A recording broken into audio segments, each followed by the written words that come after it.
Hello hi అందరికీ, నేను మీ సురేఖ ఆకాష్ని. ఎలా ఉన్నారు? నేనైతే బాగున్నానండి. ఈరోజు నేను చేయబోయే వంట ఏంటంటే సాంబార్ రైస్ అండి. సాంబార్ రైస్కి కావాల్సిన పదార్థాలు ఏంటంటే ఒక గ్లాస్ బియ్యము, ఒక గ్లాస్ బ్యాళ్ళు, టమాటకాయలు, ఎర్రగడ్డలు, బీన్స్, క్యారెట్ అండి. అంటే ఏ వెజిటేబుల్స్ అనేది తీసుకోవచ్చు, బట్ నేనైతే 2 వెజిటేబుల్స్ తీసుకున్నానండి. బియ్యంని బ్యాళ్ళని 2 కలుపుకోవాలి. వాటిని కడగాలండి. కడిగి పెట్టుకున్న తర్వాత మనము ఆ వెజిటేబుల్స్ ఏమైతే మనం కట్ చేసుకున్నామో ఏ వెజిటేబుల్స్ అనేవి వేసుకోవచ్చండి, బట్ నేనైతే 2 వేసాను, బీన్స్, క్యారెట్ మాత్రమే. వాటిలో లైట్గా ఉప్పు, లైట్గా కొంచెం పసుపు వేయాలండి. పసుపు వేసిన తర్వాత ఒక గ్లాసు బియ్యానికి 2 గ్లాస్ వాటర్ యాడ్ చేశాను. ఒక గ్లాస్ బ్యాల్కి 2 గ్లాస్ వాటర్ యాడ్ చేశానండి. ఎందుకంటే బాగా వస్తుంది కాబట్టి అదే కరెక్ట్గా ఉంటుంది. సో అలానే యాడ్ చేయాలంటే మనం ఎన్ని గ్లాస్ బియ్యం వేసినా అన్ని గ్లాసులు అంటే దానికి డబల్గా వేయాలండి. సో అలా వేస్తే బాగా వస్తుంది.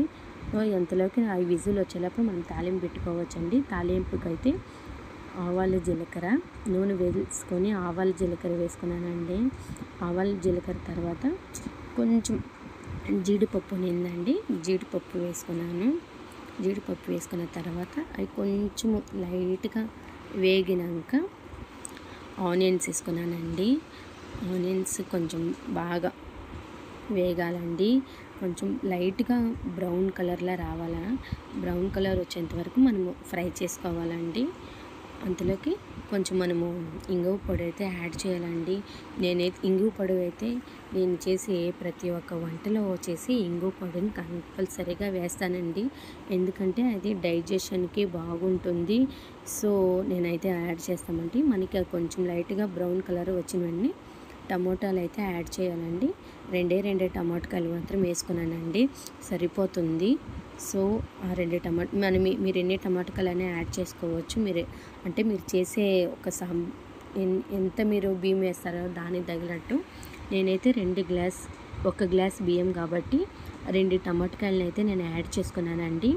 సో వేసుకున్నాక లైట్గా అలా ఫ్రై చేసినాక కొంచెము 2-3 స్పూన్లు కారం వేయాలండి.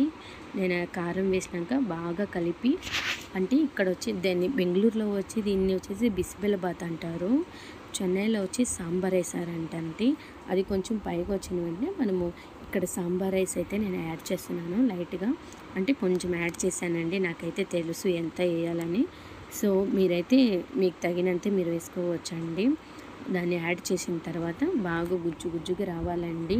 గుజ్జు వచ్చినాక చింతపండు రసము నేను యాడ్ చేశాను. లైట్గా కొంచెం చింతపండు తీసుకొని ఆ వాటర్ బాగా వేసుకొనేసి బాగా కలపాలండి. బాగా గుజ్జుగా రావాలా, అంటే పైన నూనె కనపడాలండి, తేలాడుతుంటుంది చూడండి. అలా నూనె కానీ వచ్చిందంటే బాగున్నట్టు అర్థము. సో ఇప్పుడు మనము విజిల్ పెట్టుకున్నాను కదండి, చూడండి కరెక్ట్గా వచ్చింది కదా.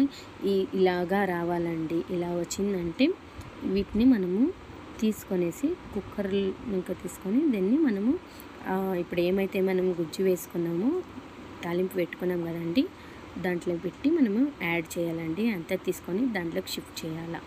బాగా షిఫ్ట్ చేసినాక ఫుల్ అంతా తీసి బాగా కలపాలండి. కలిపిన తర్వాత బాగా కలపాలా. అంటే మీకు గట్టిగా తినాలనుకుంటే తినవచ్చు, లేదు కొంచెం వాటర్ అంటే జోరుగా తినాలంటే అలానూ తినవచ్చు. నేనైతే ఒక గ్లాసు వాటర్, అంటే కరెక్ట్గా అంతగా గట్టిగా లేదు, అంతగా ఇది వాటర్గా లేదండి, లైట్గా కొంచెం చేశాను, అంటే కరెక్ట్గా చేశానండి. చేసిన తర్వాత దాంట్లో మనము ఇంకా ఏమైనా ఐటమ్స్ కావాలంటే మనం యాడ్ చేసుకోవచ్చు. నేనైతే నెయ్యి అయితే యాడ్ చేశానండి. నెయ్యి యాడ్ చేసిన తర్వాత కొంచెం కొత్తిమీర పైన యాడ్ చేశానండి, బాగుంటుంది. అలా మనకు కొత్తిమీర కానీ చాలా వేసామంటే ఇంకా సూపర్గా ఉంటుందండి. నెయ్యి నేను లైట్గా వేసానండి. కొత్తిమీర యాడ్ చూడండి, కొత్తిమీర అయితే మనం ఎంత కావాలంటే అంత యాడ్ చేసుకోవచ్చండి. ఇలా చేసామంటే బాగుంటుంది. ఆ రెండింటిని వేసినాక మనము బాగా కలపాలి. కలిపిన వెంటనే అంటే కింద అతుక్కుంటుందండి, చూసి మనం కలుపుకోవాలా. దాని తర్వాత దీనికి కాంబినేషన్ వచ్చేసి బూందండి. ఇంతవరకు నా ఛానల్ని సబ్స్క్రైబ్ చేయని వాళ్ళు సబ్స్క్రైబ్ చేయండి, లైక్ కొట్టండి, కమెంట్ చేయండి. థ్యాంక్ యూ సో మచ్ అండి. నమస్కారం. ఇంకా మరింత వీడియోతో మేము ముందుకు రాబోతున్నాం.